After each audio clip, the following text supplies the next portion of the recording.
few weeks ago, I made a video just on the general nature of traders' mental health, and that was merely my observation of things I'd seen in others, things I'd seen in myself over the past few decades.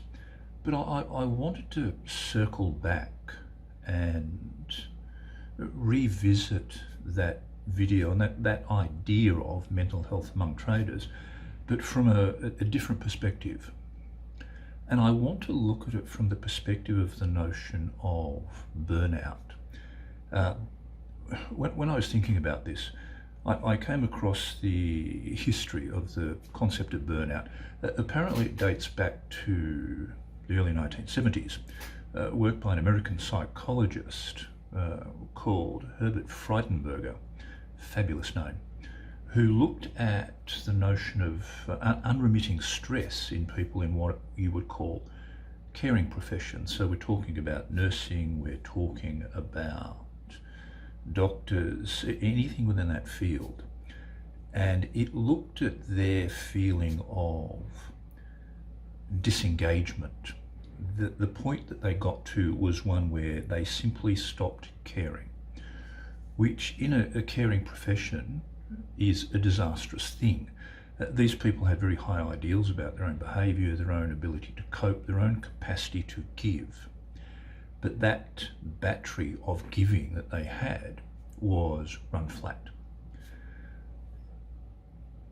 And it's not simply synonymous with caring professions. I think all professions and all individuals are quite capable of being burned out. I experienced burnout as an athlete when I was much younger. I experienced it in finance, and I've certainly experienced it in trading. And the thing that, when you're looking at the formal definition of burnout, you come across a triad of sort of symptoms. There is this notion of exhaustion. You've simply had enough. This is coupled with alienation. You're disconnected. There's a depersonalization from what's occurring. And there's a reduced performance. You simply stop caring about the performance. Largely this constellation of symptoms can be perhaps best summarized as simply not giving a shit. You get no real sense of accomplishment from what you're doing. You're tired of what you're doing. You're tired of the people around you. You've just simply had enough. But that does raise the question, because trading is a stressful profession, and there are lots of stressful professions. And it does raise the question as to whether stress is burnout.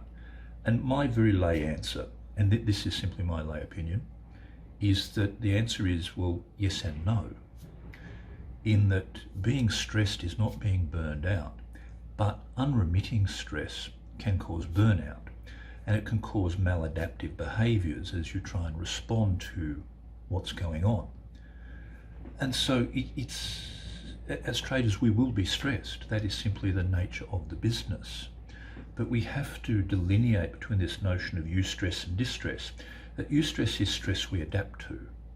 I would consider exercise, when done properly, a form of eustress. The body adapts and so can cope with more and more load before it eventually collapses.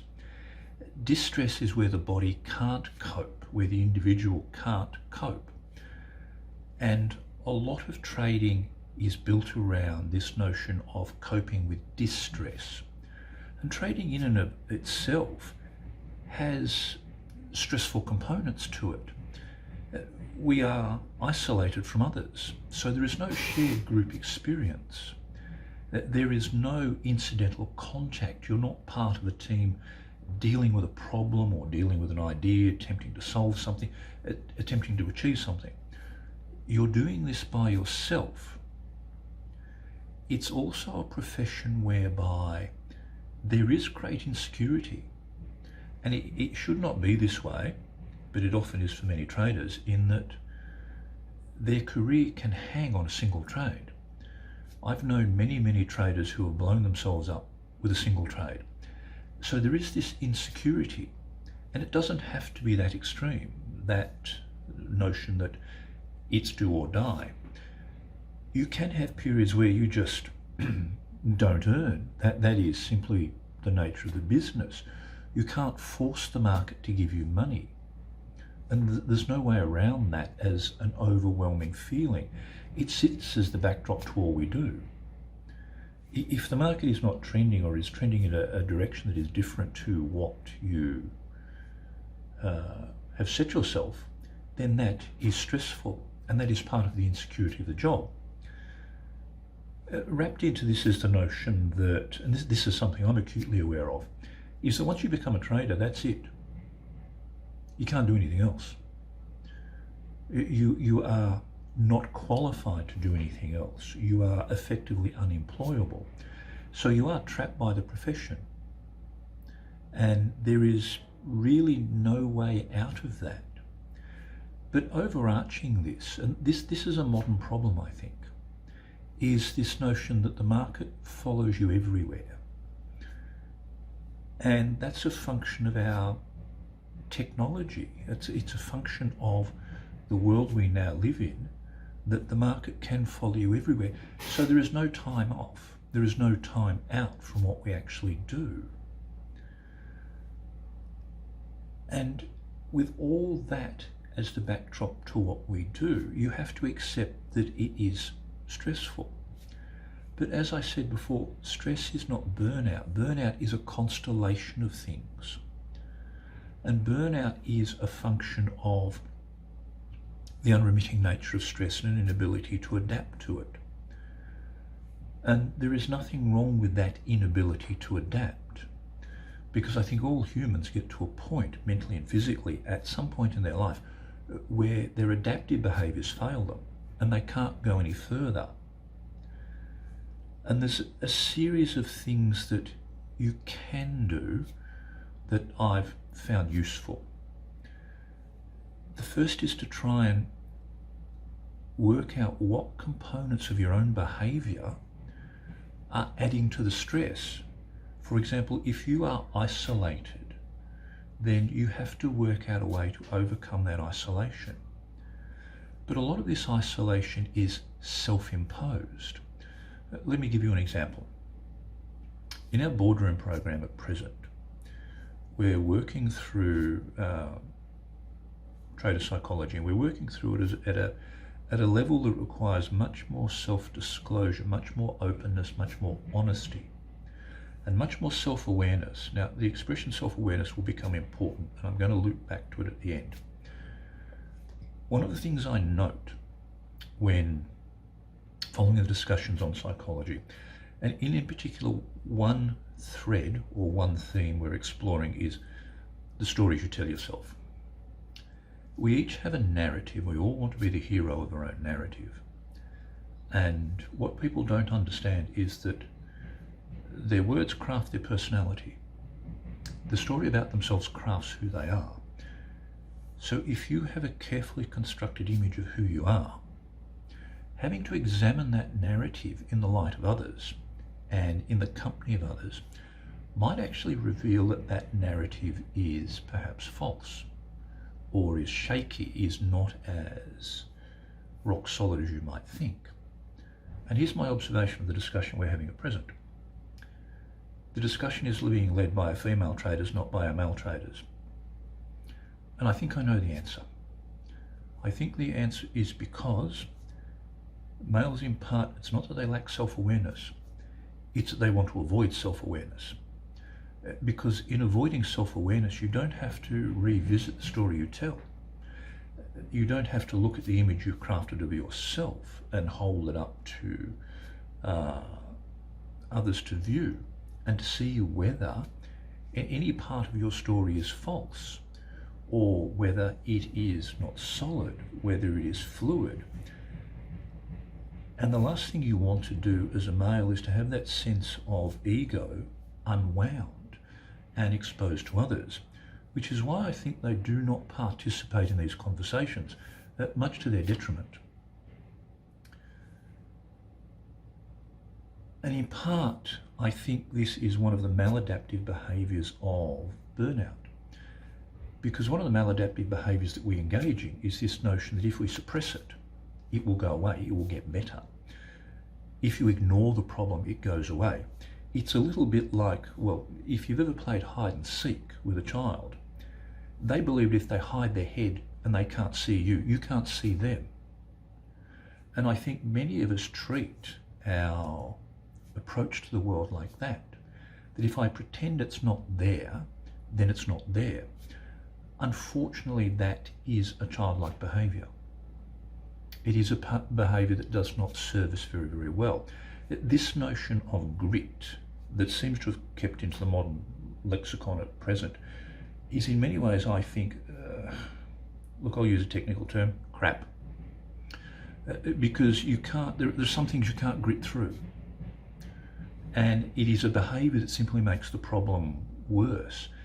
High grit is not beneficial in these sorts of situations. And so we tend to try and ignore or push through, and that doesn't work. So from my observations of what works with burnout, there's a few things, and these aren't in any order of importance, I don't think. They're just thoughts that occur to me. The first is self-awareness.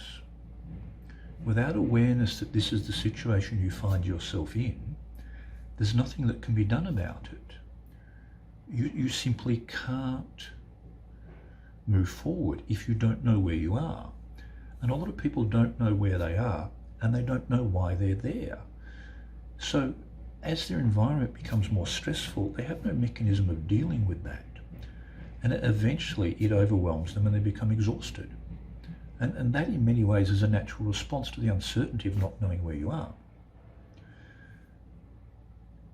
In terms of practical things, I know a lot of people go on about mindfulness, and unfortunately I think mindfulness has been hijacked by a bunch of friggin' man-bun sporting, beard owning, waistcoat wearing, latte drinking cockheads. And unfortunately, that hijacking of it has robbed it in some ways of its power. And in terms of functional things, Louise is a great fan of an app you can get for your phone called Calm, which works you through a series of guided meditations. We loop back to self-awareness. What are your expectations that you impose upon yourself and what you take on externally? Because if your expectation is that you should be doing things in a certain way, you should be trading in a certain way, you should be making a certain amount of money, then that's going to be problematic. And you need to work out what is causing that problem, what is adding to your load as a trader. The common example I use is people who, for some reason, and I sort of understand why this has occurred, but I only sort of understand why it's occurred. There's a mindset or a theme within the thinking of traders that goes along the lines of, if I do not trade X market in X time frame, and X time frame is generally the shortest time frame you could ever possibly conceive of, I'll never make any money. Bullshit. Utter crap. Leave that thinking to the children on social media. Grown-ups don't think that way. Nothing in trading is compulsory in terms of the market you trade, the time frame you trade. You're not compelled in any way to trade a certain market. The market doesn't say to you, look, I'm sorry, you're just not trading the Euro-US pair using tick charts, so you can't be successful, I'm sorry.